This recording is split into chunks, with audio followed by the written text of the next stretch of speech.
गोपी चंद बंगाल भूप गौना रानी कालाए, बदल गया मन त्याग दिए गृह रानी को बिसराए।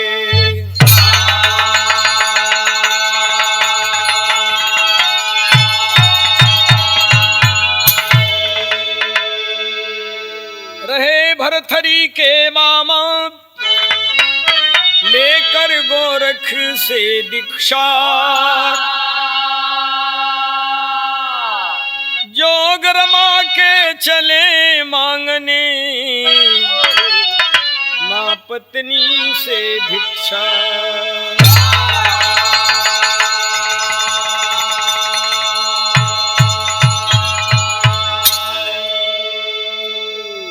गए भवन पहिले रानी के, जाके अलख जगाए,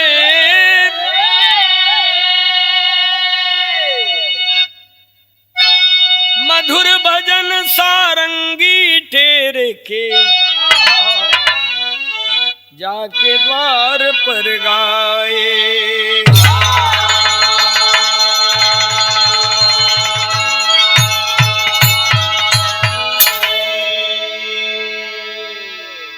बंगाल के राजा गोपी चंद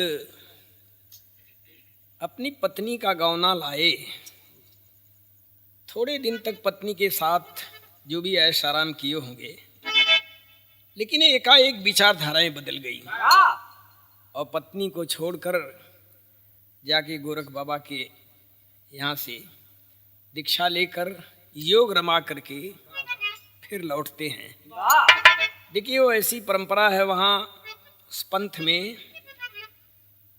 योग लेने के बाद एक बार पत्नी से और माँ से भिक्षाटन करना पड़ता होता है, भिक्षा ग्रहण करनी पड़ती है। तो पहले आए तो पहले अपनी पत्नी के दरवाजे पर जाते हैं, जोग रमा के चले मांगने माँ पत्नी से भिक्षा। गए भवन पहले रानी के, जाके अलख जगाए,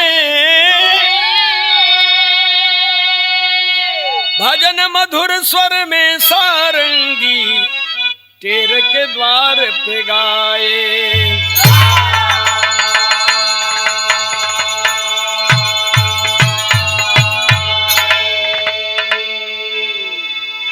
तर्ज लगा था अमेरिका मास्टर, बाड़ी भाग मिलल बाटे मानु सतनवा ये सुगना, कैला सदगुरु सुमिरनवा ये सुगना, कैला सदगुरु सुमिरनवा ये सुगना।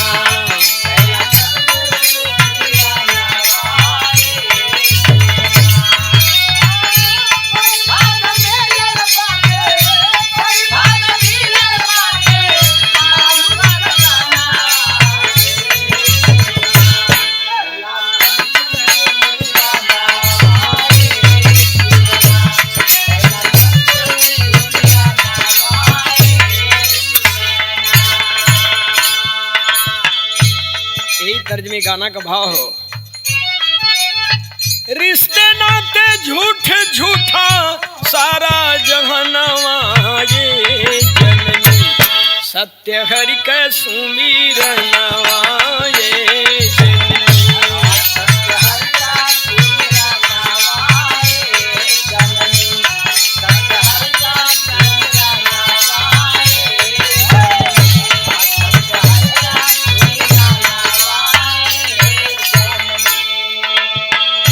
भक्ति का बीज जे करे मन से झुराए,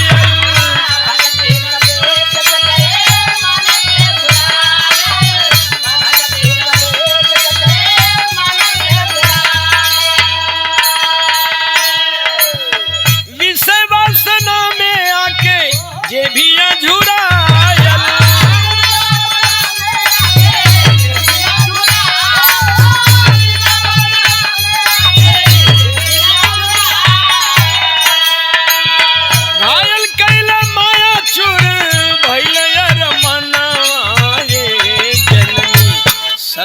हरि के सुमिरनवा ये जननी।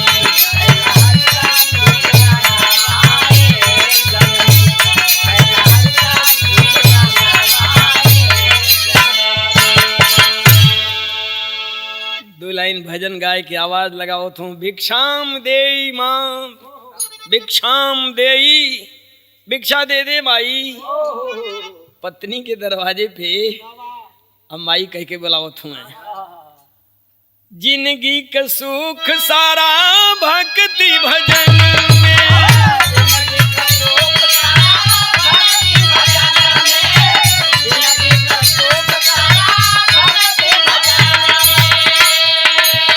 खुद के रमौले जे गुरु के शरण में,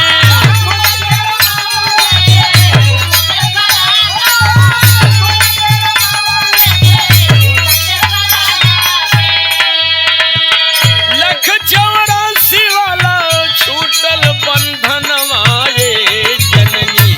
सत्य हरि के सुमिरनवा ये जननी।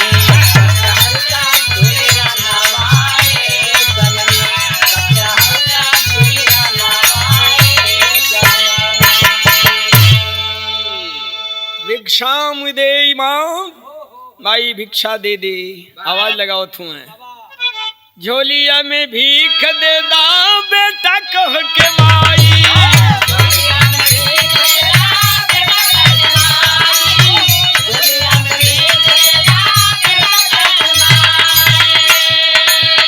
जोगिया कभी गरी जरूर बन जाई।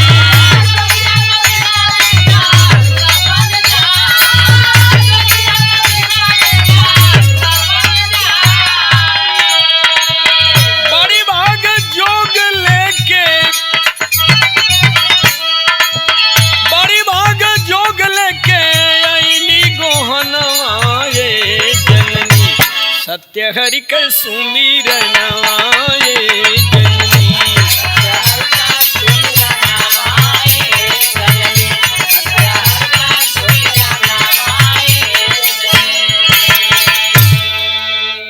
सारंगी बजा के मधुर भजन गा रहे थे। ये भजन की आवाज जब कान में पहुंचती है रानी के, सुन के भजनिया ड्योढ़ी पे आके रनिया। देखली नजरिया गड़ा,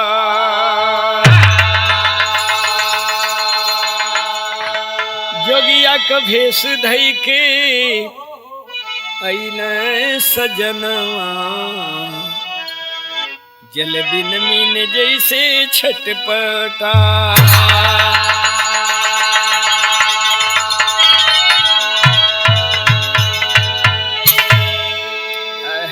रानी जब ड्योढ़ी पर आकर देखती है सामने जोगी वेश में पति को अपने, और जब नजर से नजर मिलल, नजर पड़ल तो कहना भिक्षाम दे माँ, भाई भिक्षा दे दे।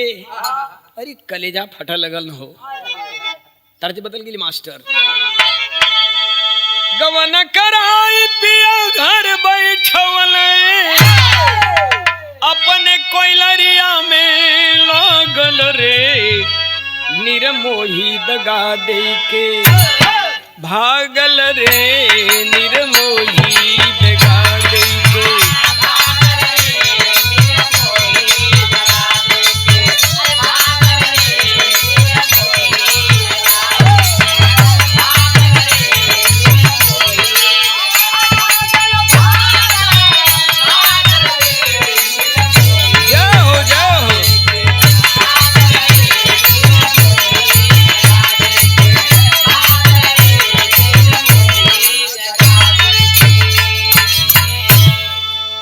छोड़ दाई त तर्जन ह तनी हई देखा। रानी का कलेजा फटत ह, सोचत का है गवन का चुनरी धुमिल नाही भइली।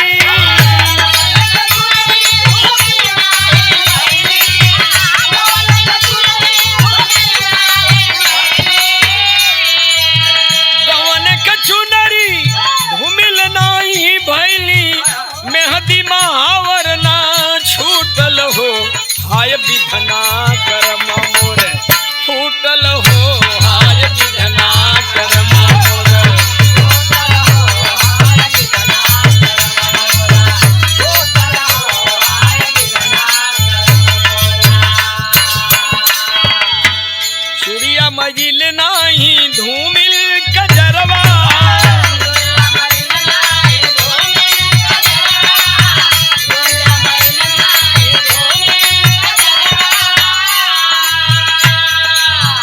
विदिया लीलारे पे भभकत सनुरवा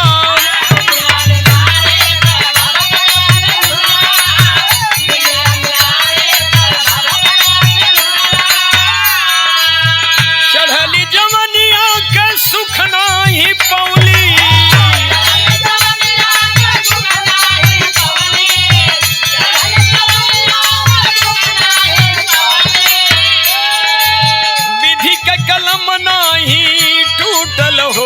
हाय विधना करम मोर फूटल हो हाय विधना करम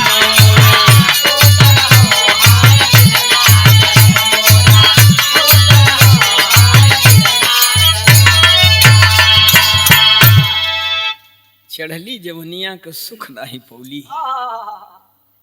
हमार करम लिखत में ब्रह्मा का कलम ना टूट गई, अबई मेहंदी महावर तक ना छूटल, आंख से टप टप आंसू टपके लगल। देखा टेरी में भाव हो कलब के का कहनी, सजनवा काहे बनला जोगिया,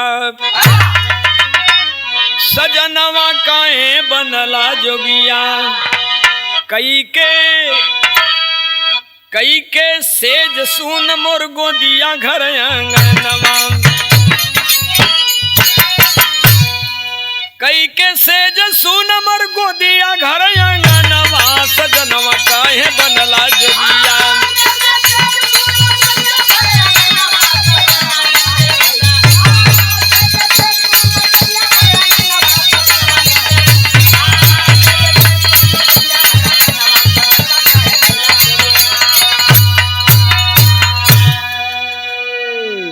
चार लाइन झूमर है, कल पे रानी कर जोर ख्याल कर पिया मोर,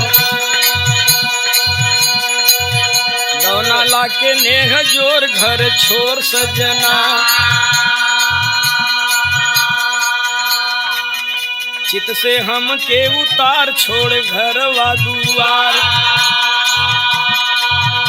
यही बा कहवा विसार झक झोर सजना, टपक अंकुया से लोर ठोकर दिहला कठोर, डोली नैया कोनी और ढंग तोर सजना, तो ही देता बतलाई, देता धीरज बधाई, तो ही देता बतलाई, थाती के लुटाई, अदेता धीरज बधाई धन मोर सजना।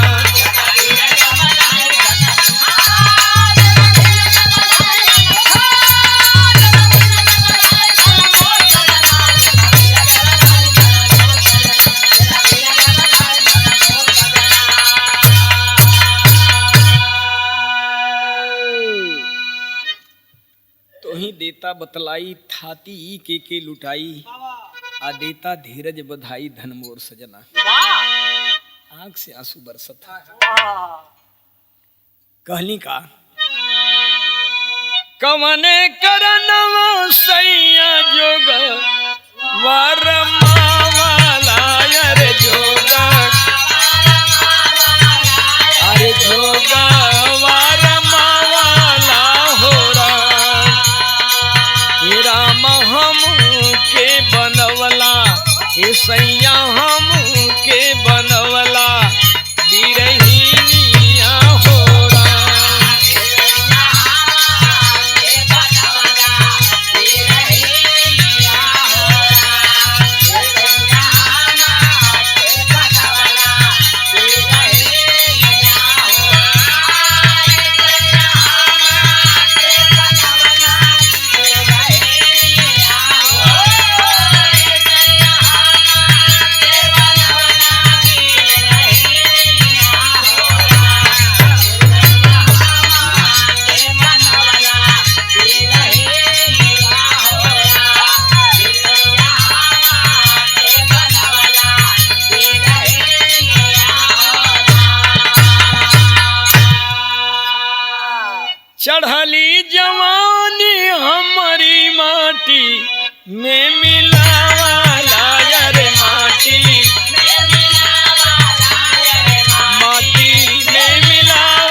स्वयं के दुल्हन बना के लिए इला, हमके चढ़ल जवानी में छोड़ के जोगी बन गईला, हमार कैसे बीती। रोत हैं जोगी, बार बार कहत हूँ भिक्षाम दे माँ, माई बेटा कह के भीख दे। सोचत हैं कि ये वही मेहदी मावर ना छूटला, बेटा कह के कहत हूँ भीख दे। रानी कलब के कहला से लाइन आवे, एक ठे खिलाई लेहित गोदी में ललाना वायर गोदी, अरे गोदी में ललाना वाहोरा, हे राम सुफल होई जाती, सैया सुफल होई जाती, मोर जीवानिया हो राम।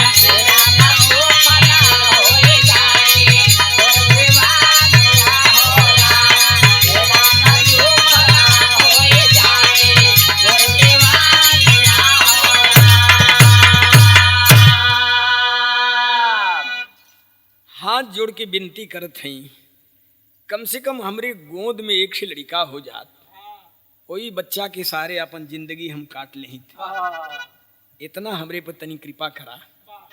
लेकिन जोगी कहनस की नहीं नहीं नहीं माँ, बेटा करके कह के मुझे भिक्षा दे दो, भिक्षाम दे माँ। जोगी और देखा रानी का सवाल जवाब यहाँ होता, योगर मौली विषय बासमा में बजिन भरमावा, जोगर मौली विषय वासना में बजिन भरमावा, बेटा कह के प्रेम से ला झोली में भी खथमावा की, हरि गुण गाय बोलल जोगिया, हरि गुण गाय बोलल जोगिया, दे दमाई भी खहर साय हो, हरि गुण गाय बोलल जोगिया।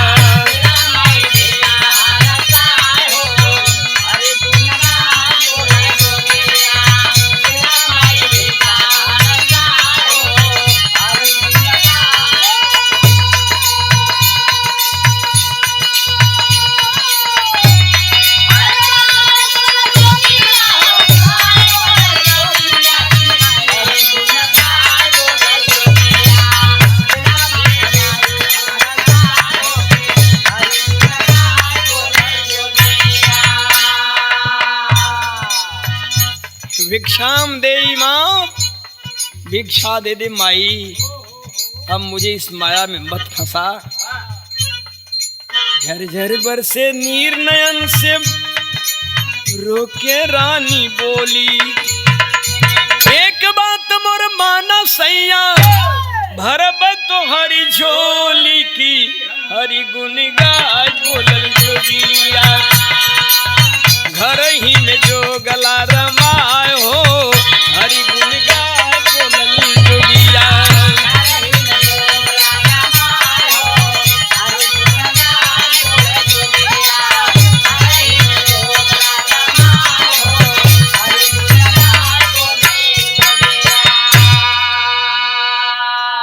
तू घर में रह के भजन सिमरन करिहा, हम तो के कतई डिस्टर्ब न करब। भोग में जोग के ज्योति जलैहा, तुह के हम न रोकबो, पास में रह के हरि गुण गईहा, तनिको नाही टोकब की, हरि गुण गाय बोलल, करिहा ध्यान आसनी लगाए हो, हरि गुण गाय बोलल जोगिया।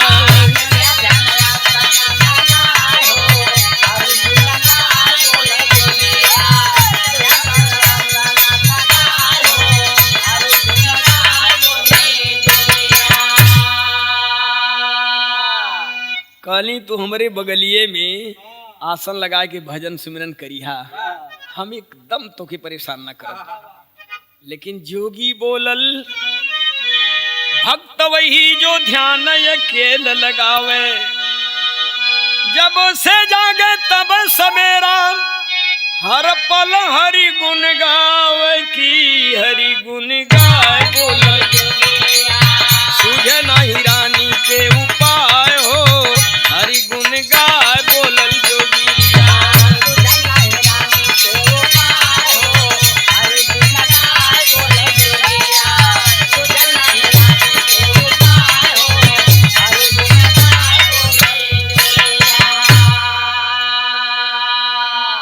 भजन सिमरन तो अकेल का चीज है, तुम्हारे बगल में रहकर क्या भजन करूंगा है। लेकिन रानी अब समझत हैं, जोगी फिर कहता है, जोगी बोलल भक्त वही जो ध्यान अकेल लगावे, जब उसे जागे तब सवेरा हर पल हरि गुण गावे की हरि गुण गाय बोलल जोगिया। सूझे नाही रानी के उपाय हो, हरि गुण गाय बोलल जोगिया।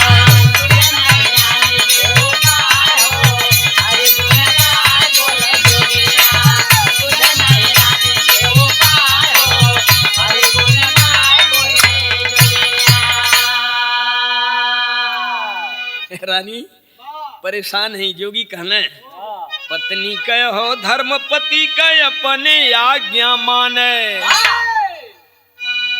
सोचले कि देखते ही तो बात नहीं बनल चाहते, ठीक है पत्नी है, लेकिन कहना कि पत्नी कह हो धर्म पति कह अपने आज्ञा माने। पति के आज्ञा पालन में ही सारे सुख को जान की हरि गुण गाय बोलल देहनी भी खयसुआ बहाय हो, हरि गुण गाय बोलल जोगिया।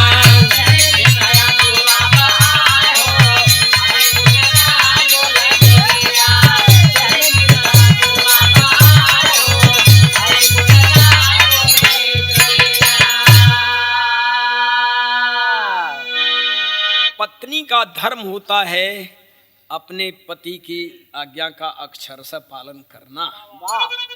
अगर पत्नी अपने को समझती हो, भिक्षाम देहि माँ, भिक्षा दे दे माई, बेटा कह के विदा करा, रानी के फटे कलेजा, मौत पे हमरे जरूर अइहा, भीख आज तू ले जा।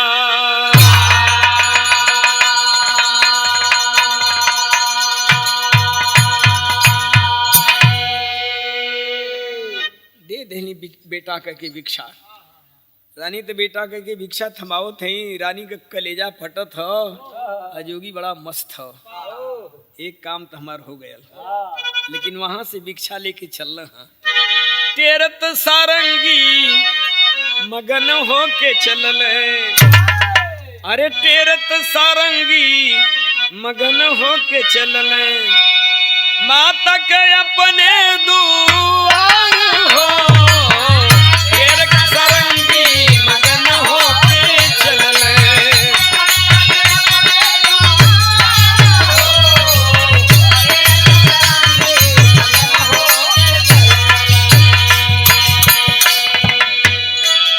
सारंगी मगन हो के चलल, माता के अपने दुआर हो, पहुँच दुआरिया पे माता के जोगी, पहुँच दुआरिया पे माता के, दौड़ी में सुन के पुकार हो,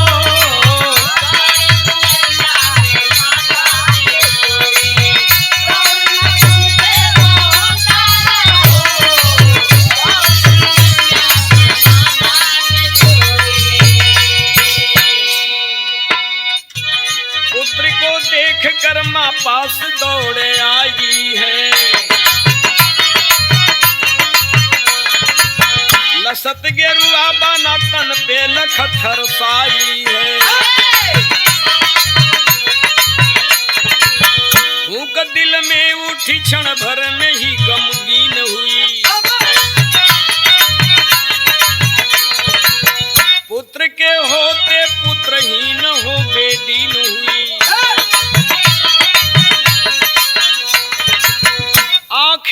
छलक उठी, आंखें छलक उठी और होठ थरथराए हैं, कंपित जुबां से ही लफ्ज बाहर आए हैं।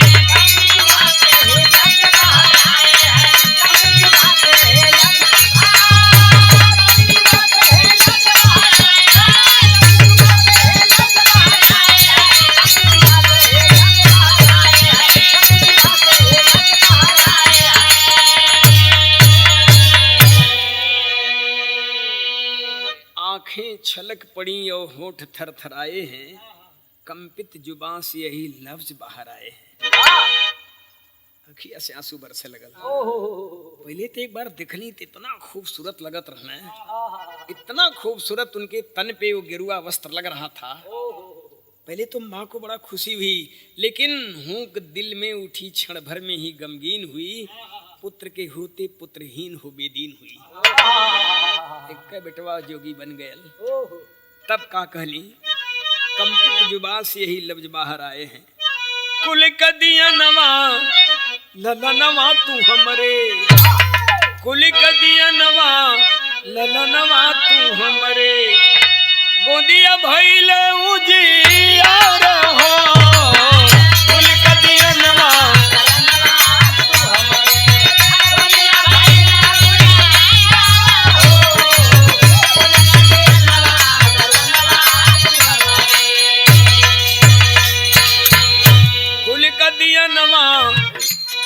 ललनवा तू हमरे, गोदिया भइल उजियार, भिक्षा में शिक्षा तू दिन हमसे लेला, उपकार होई तो हार हो।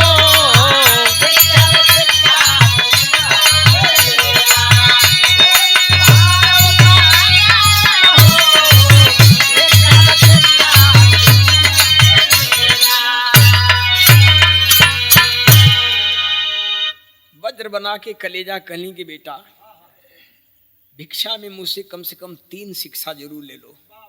पहली शिक्षा का देते हैं, कहली शिक्षा हमारी कहीं भूल न जाना बेटा, अपने किले के अंदर जोग रमाना बेटा, भूख लगने पर मोहन भोग तू खाना बेटा, नींद लगे तो मसहरी तू बिछाना बेटा।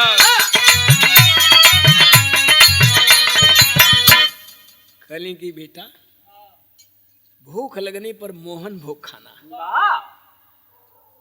किले के अंदर जोग रमाना, और नींद लगे तो मसहरी पे सो जाना। जोगी के वही समझ में नहीं आवत था। जोगी का कहना है, किला में कैसे जोगी, किले में कैसे जोगी जोग मार माएगा, मसहरी मोहन भोग जोगी कहाँ पाएगा।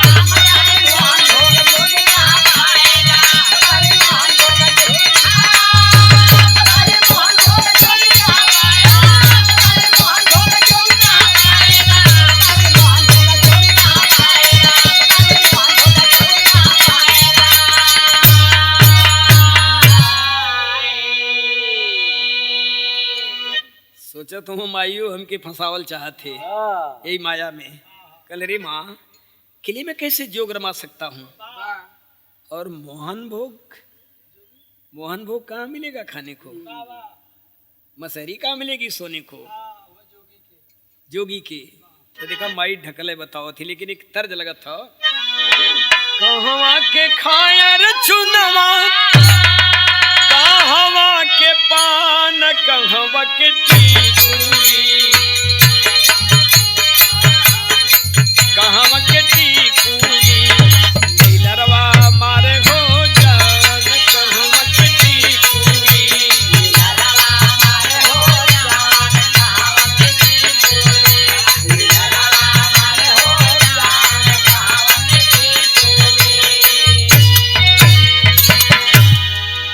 यही तर्ज में देखा माई समझाओ थी, कितनी बेजोड़ बात कहली कि ब्रह्मचर्य पालन करिहा, बेटा रख धीर सुघर बकीलवा, सुघर बकीलवा, पंच तत्व के बनल शरीर सुघर बकीलवा।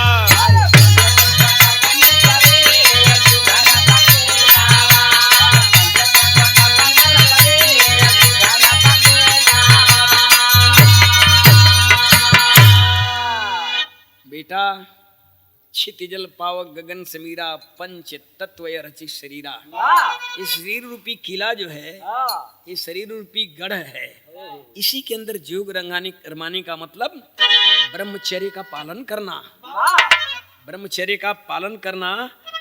अभूखिया में चना मोहन भोग ही जनाए,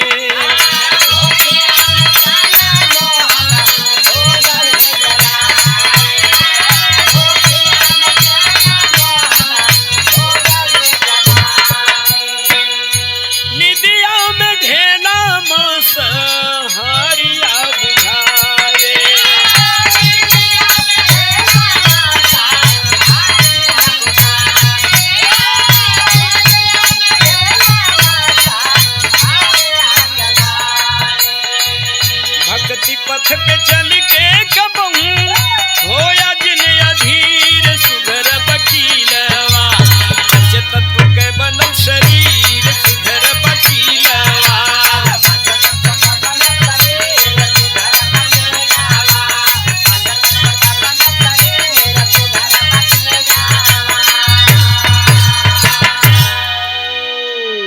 किले में जोग रमाने का मतलब ब्रह्मचर्य का पालन करना, भूख लगने पर चना चबेना जो भी मिल जाए खा लेना, और नींद लगने पर तो ढेला ही मसहरी का काम करेगा। इस बात का ख्याल करना मेरा लाल। कते कते माँ की आंखों से छलछला कर आंसू बरसने लगे। अरे माई कही अनवा हो सगरवा से भी गहरा,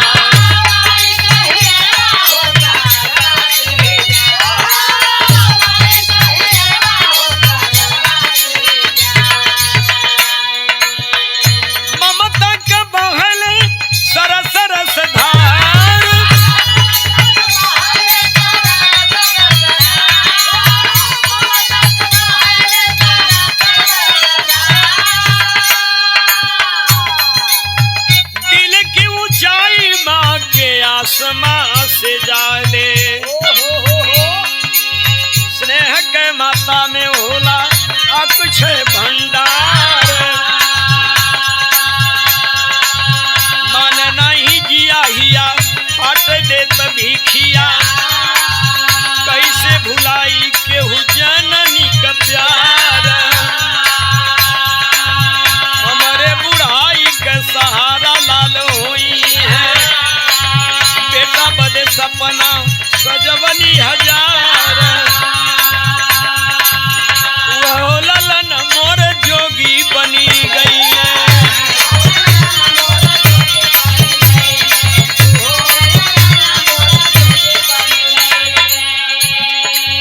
तोड़ गई लाल मोर नैया के तार,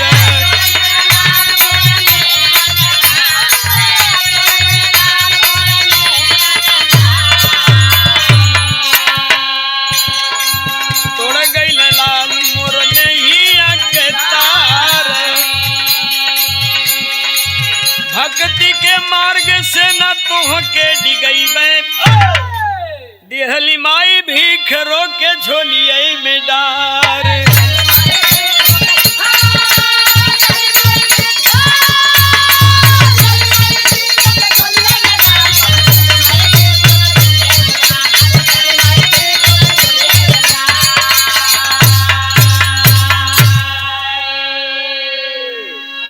भक्ति के मार्ग से ना तोहके डिगई बे अदहली माई भीख रोके झोलिए में डार।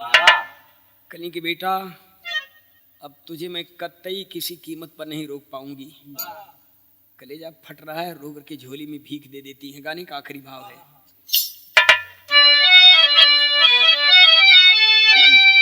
तेरे सारंगी हरि गुण गाए, तेरे सारंगी हरि गुण गाए, जोगी चल भइले हर साए, पाई के सुंदर मानव तनवा भजनिया करा।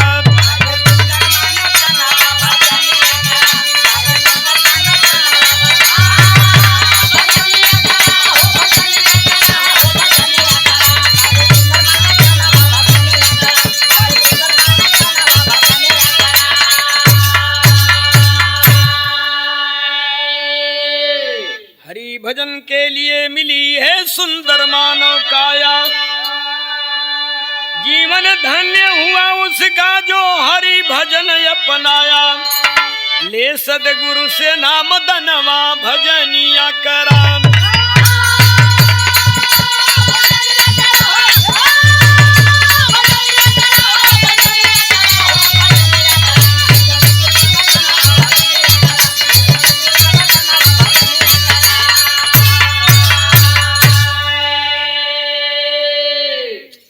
यह जीव मनुष्य तन में आया है भजन करने के लिए।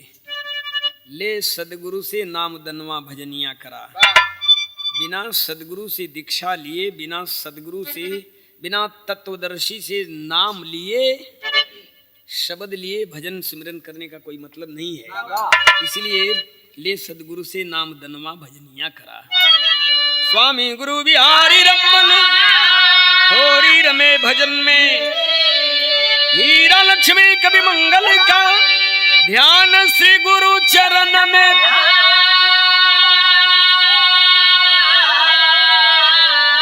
सजनवा काहे बनला जोगिया, लिखे कवि मंगल पूजे सदगुरु के चरणवा। सजनवा काहे बनला जोगिया।